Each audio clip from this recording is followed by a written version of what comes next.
गरीब ब्राह्मण द्वार पर खड़ा है, नितांत विपन्न ब्राह्मण द्वार पर खड़ा है और उसके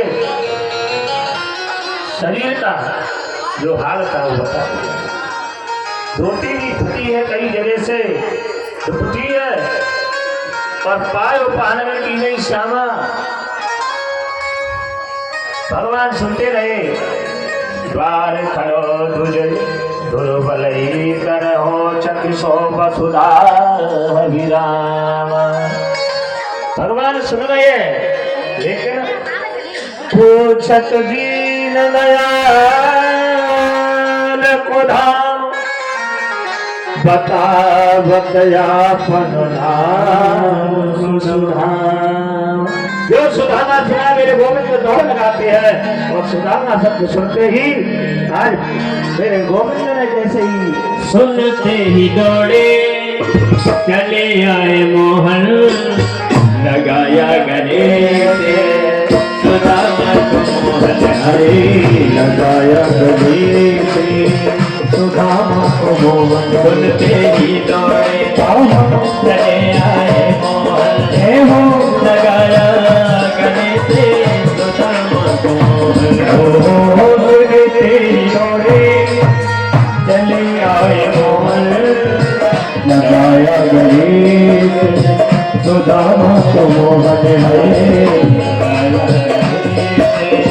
सुदामा को मोहन। हुआ रुक्मिणी को बहुत ही अचंभा, हुआ रुक्मिणी को बहुत ही अचंभा। ये मेहमान के अजीबा गया है,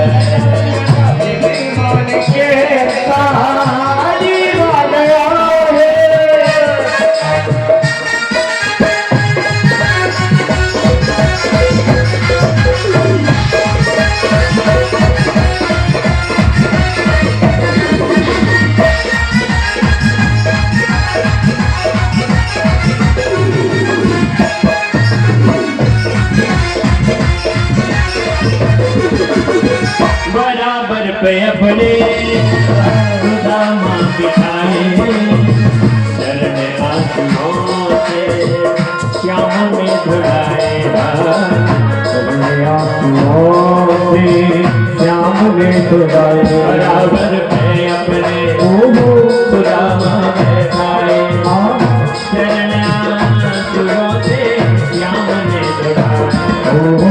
बराबर में अपने सुदामा बिठाए, चरण आंसुओं से श्याम ने धुलाए, चरण आंसुओं से श्याम ने धुलाए। न घबराओ प्यारे जरा तुम सुदामा, न घबराओ प्यारे जरा तुम सुदामा। खुशी का समा तेरे करीब आ गया है, खुशी का समा तेरे करीब आ गया है, खुशी का समा तेरे करीब आ गया है, खुशी का समा तेरे करीब आ गया है। अरे द्वार डालो कन्हैया से कह दो, रे द्वार कन्हैया से कह दो, किधर पे सुदामा करीब आ गया है, किधर पे सुदामा करीब आ गया है, किधर पे सुदामा करीब आ गया है, किधर पे सुदामा करीब आ गया है। द्वारकाधीश भगवान की। आप डरो मत, क्यों? वो एक मित्र की उत्कंठा मित्र से मिलने के लिए दौड़ रही है, इसलिए पीताम्बर समझाते हैं। देख सुदामा की दीन दशा, करुणा करके करुणा निरोए, पानी परात को हाथ छुओ नहीं, नैन की जल सो पर हो। लिए बड़ा सुंदर इस कविता का यह भाव है। 16,108 रानी भगवान का अभी अभी विवाह हुआ। क्या ऐसी कोई रानी नहीं थी जो जल लाने के लिए तैयार नहीं थी?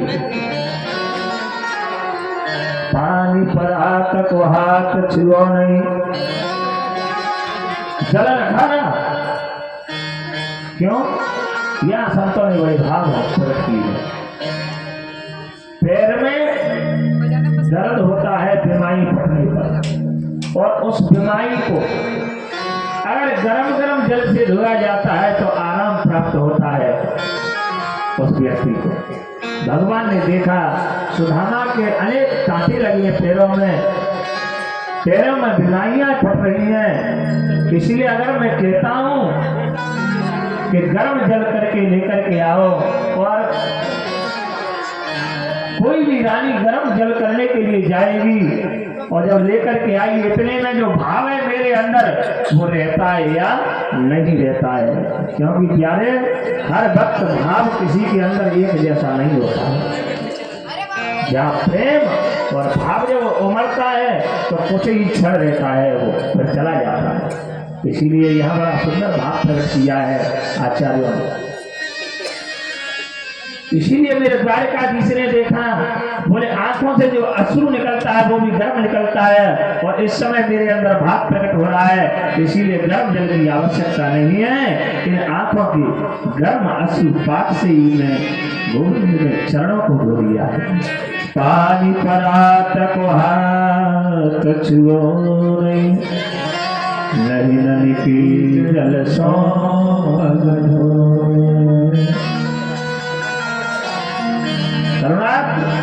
सुदामा जी को देख रहे आज प्रकट हो गए। सुखदेव जी कहते परीक्षित है, कृष्ण को देख करके सुदामा भी जोर जोर से आज एक मित्र से मित्र मिला है, उत्कंठा है, कंठ गदगद हो रहा है। आंसुओं को अंदर ही अंदर सुदामा जी के भी आंसू निकल गए थे, लेकिन सुदामा जी अंदर ही अंदर उन आंसुओं को पी गए थे और भगवान के झलक गए थे।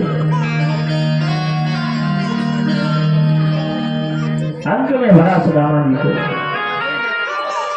विप्र प्रसाद धरणीधर, विप्र प्रसाद कमल, विप्र प्रसाद अजिता जितो, विप्र प्रसाद मम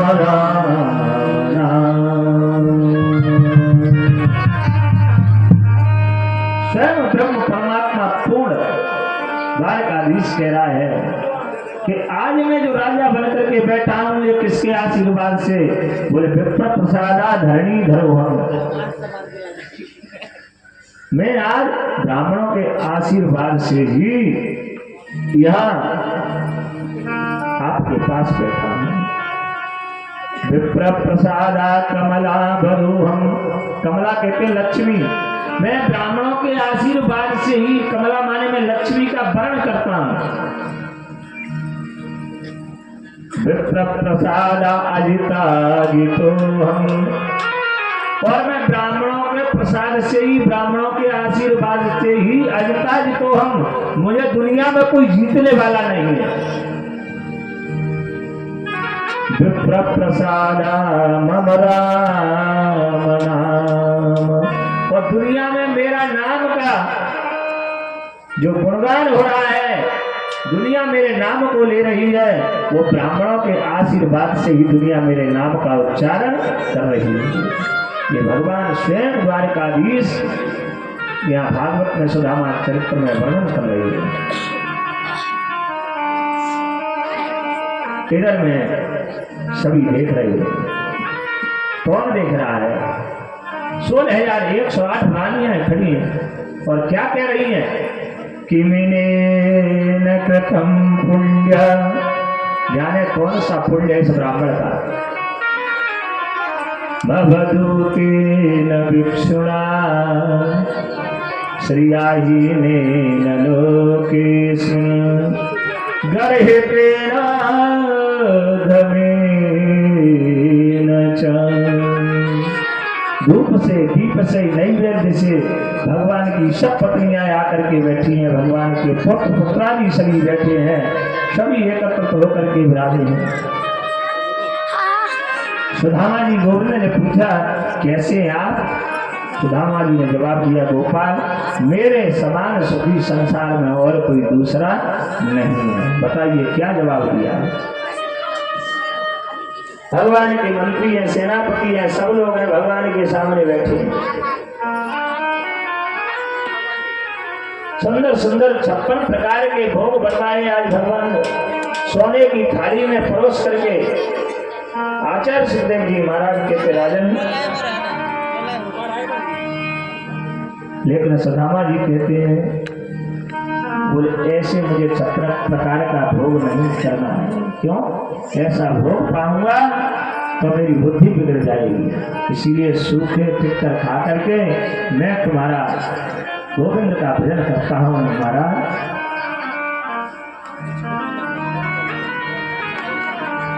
आज भगवान ने सभी पुत्र पुत्रादि सभी पुत्रियों को पुत्रों को आदेश दिया बोले आज व्रत इंद्रिया तेषु ब्राह्मणो ब्रह्मवित्तमा। ये ब्रह्म को जानने वाला ब्राह्मण है, कोई साधारण नहीं। ब्रह्मवित्तमा, इसीलिए इस ब्राह्मण को प्रणाम करो। अब एक एक करके सभी रानियां प्रणाम करने के लिए आ रही हैं। शरीर जर्जर हो रहा है, एक एक हड्डी चमक रही है शरीर। पहले तो इस हाथ से बोले मैं रुक्मिणी हूँ, बोले सौभाग्यवती भव, मित्रवृंदा हूँ, चिरंजीवी भव, मैं कालिंदी हूँ, पुत्रवती भव। अब कोई एक हाथ तो है नहीं, इस हाथ से आशीर्वाद देते रहे। अब ये थक गया तो फिर इससे चालू कर दिया, ये थक गया फिर इससे चालू कर दिया। जर्जर शरीर है सुदामा जी का। जब दोनों हाथ थक गए दोनों हाथों से आशीर्वाद देना चालू कर दिया। जब दोनों हाथ थक गए तो कन्हैया को इशारे से बुला, बोले कन्हैया, बोले कितनी और है तेरी है सब। कन्हैया ने कहा अभी तो नंबर भी ना लगाओ। बोले तेरी यही है कि पड़ोस से दोनों है? बोले अभी तो नंबर भी ना लगाओ, 16,108 है। तो पुरानी बात यहाँ सुदामा जी ने प्रकट कर दी।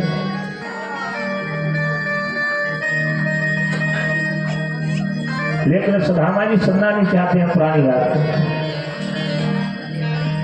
जब थक गए सुदामा जी ने कहा मित्र सभी को जितनी है सबको एक साथ लिया और दोनों हाथ उठाए के एक साथ ही आशीर्वाद दे रहे, एक एक करके। समझ गए भगवान मित्र की भावना को। सभी रानियां हैं, पटरानियां हैं, पुत्र पुत्रादि सभी एकत्र होकर के आए और सुदामा जी ने दोनों हाथ उठा करके आशीर्वाद दिया। सभी रानियां चिरंजीवी भव।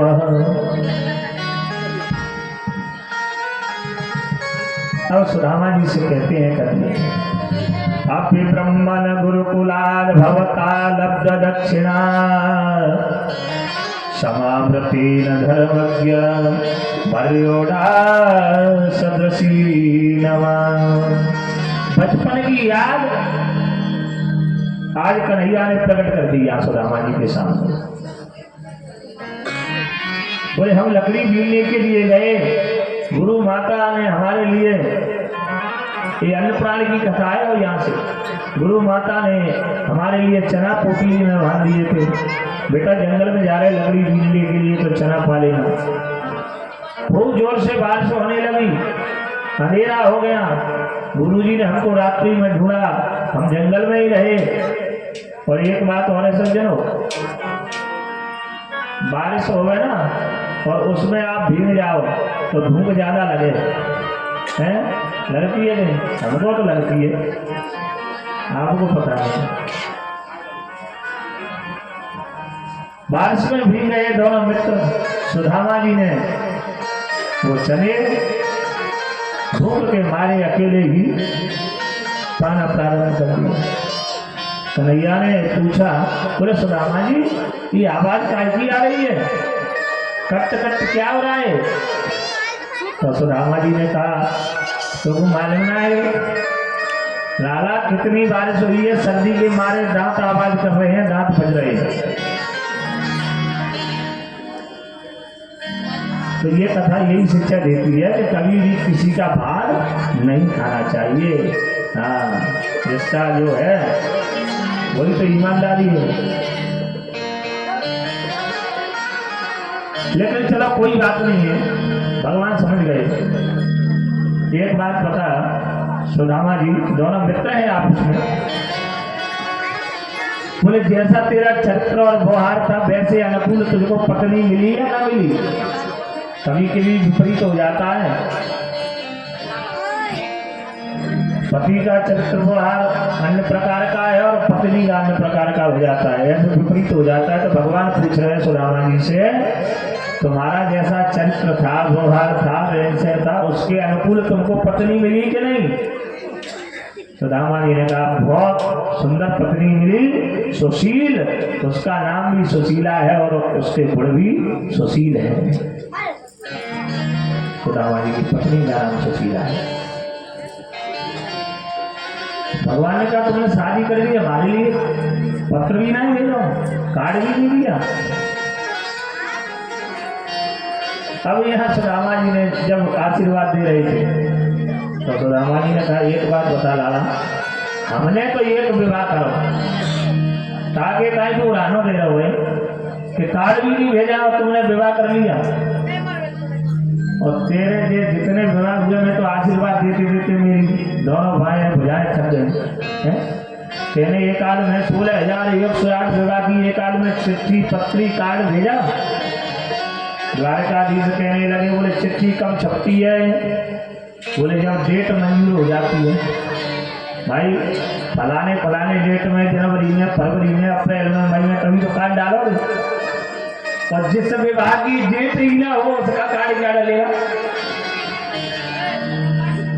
भगवान के 16,108 विवाह ऐसे हुए कि शाम को कोई चर्चा ना है और 4 बजे बहू दरवाजे पे,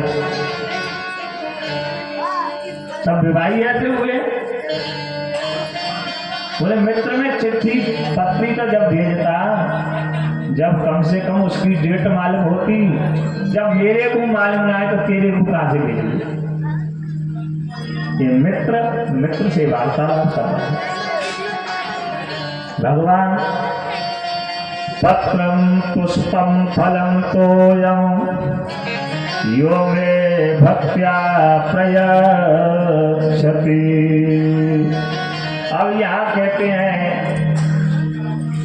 बोले भगवान को पत्र और पुष्प के पसंद हो जाती है, लेकिन पत्र और पुष्प पे देखिए इसका भाव क्या है इस श्लोक का। पत्रम, पत्र किसने भेजा? अरे कल ही तो विवाह हुआ है भगवान का रुक्मिणी ने, हैं? अरे भूल जाती हो आप। पत्रम पुष्पम, पुष्प किसने चढ़ाया? गजराज ने सूंड से तोड़ करके और वो पुष्प चढ़ा दिया। हे संकट तारण पतितो धारण, अब तो प्रभु मुझे बचाओ। ये पुष्प गजराज ने चढ़ाया। पत्रम रुक्मणी, पुष्पम गजराज, फलम, फल किसने खिलाए? सबरी ने। हाँ, फल सबरी ने खिलाए। तो पत्रम पुष्पम फलम तोयम यो में भक्त्या प्रयच्छति। ऐसे भक्त हुए जिन्होंने ऐसी भक्ति की। खुद तो 2500 का सूट लेके आ रहे हो, ठाकुर जी के लिए ड्रेस, बोले 5 रुपए का मुकुट मिल जाएगा क्या? है? तो ये चालाकी करना ठीक नहीं लगता है हमको। हाँ। हम तो जब भी अगर कुर्ता भी लेंगे ना, पहले ठाकुर जी की ड्रेस ही लेंगे, उसके बाद कपड़ा लेंगे। वही होना चाहिए, ऐसा नहीं।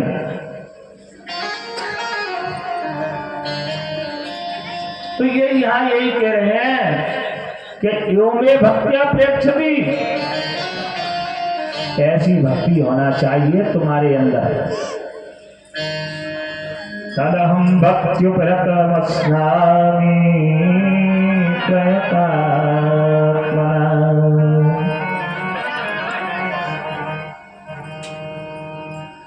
आज भगवान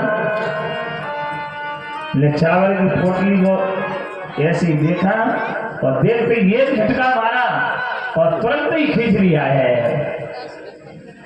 और भगवान खींच करके, और उसमें क्या है, भगवान ने देखा हो एक मुट्ठी तो भरा है मेरे गोविंद ने। क्या देख रहे हैं भगवान उसमें? एक मास द्वयपाक में दो एकादशी हो, सो प्रभु दीन दयाल ने नित प्रतिदीन हो। सो प्रभु दीन दयाल ने नित प्रतिदीन हो। भगवान ने देखा हो तो सीधा ने ये भेजा है। 1 महीने में 2 एकादशी आती हैं, लेकिन सुदामा के घर तो नित्य एकादशी है, कभी याद नहीं है। और कितनी सुंदर बात है कि आज भी एकादशी है। होनी सी तो है गई, अब ऐसी नहीं होए, तेरे घर भाभी तेरे भवन में नित्य द्वादशी हो। होनी सी सो गई, पर अब ऐसी हो, भाभी तेरे भवन में नित्य द्वादशी हो। अरे जितनी एकादशी थी वो तो हो गई, लेकिन आज के बाद तेरे भवन में, तेरे घर में नित्य द्वादशी होगी, एकादशी होगी। भगवान समझ गए, आशीर्वाद दे दिया। वहीं से एक मुट्ठी को खाया, 1 लोक का राज प्रदान कर दिया। दूसरी मुट्ठी को खाया मेरे गोविंद ने, दूसरे लोक का राज प्रदान कर दिया। और तीसरी मुट्ठी को जैसे ही खाया, इतने में तो गोविंद ने हाथ को पकड़ लिया। किसका? गोविंद के हाथ को रुक्मिणी जी ने पकड़ लिया है। क्यों? 16,108 पटरा लिया है, लेकिन कोई भी इस विषय में नहीं जानती थी, केवल रुक्मिणी जी जानती थी। इसलिए और भी रानी तो थी, और किसी ने क्यों नहीं पकड़ा? केवल रुक्मिणी जी कोई और नहीं। जैसे राधा और कृष्ण एक है, एक ज्योति 2 रूपों में वर्णित हो जाती है। दीपक एक है, ज्योति 2 है। इसी प्रकार दीपक एक है, राधा और कृष्ण। लेकिन देख रहे हैं 2 ज्योति अलग अलग कर दी जाएंगी तो चमके नहीं अलग अलग, लेकिन दीपक एक ही है। ऐसे ही राधा कृष्ण एक है, देख नहीं अलग अलग है। ऐसे ही रुक्मिणी और द्वारकाधीश एक ही है, इसीलिए रुक्मिणी जी ने हाथ को पकड़ दिया है। आचार्य श्री सुखदेव जी महाराज कहते, राजन, अब सुदामा जी महाराज का विदा की भगवान ने। सुदामा जी ने कहा प्रभु न नहावती होगी न धोवती होगी, पंडित रोज बुलाई पंचांग दिखावती हो, सुद्वारिकानाथ विदा कर दो, घर का विकार बिड़ाती होगी। प्रभु आज स्वयं द्वारकाधीश ने सुदामा जी की विदा की। क्वाहम दरिद्र पापिया क्वा कृष्ण श्री के तरा ब्रह्म बंधुर्तिस्मा बाहुप्या परिरंगिता। कहा तो मैं दर्द पापी और कहा लक्ष्मीपति मेरा मित्र, बाहुप्या परिरंगिता।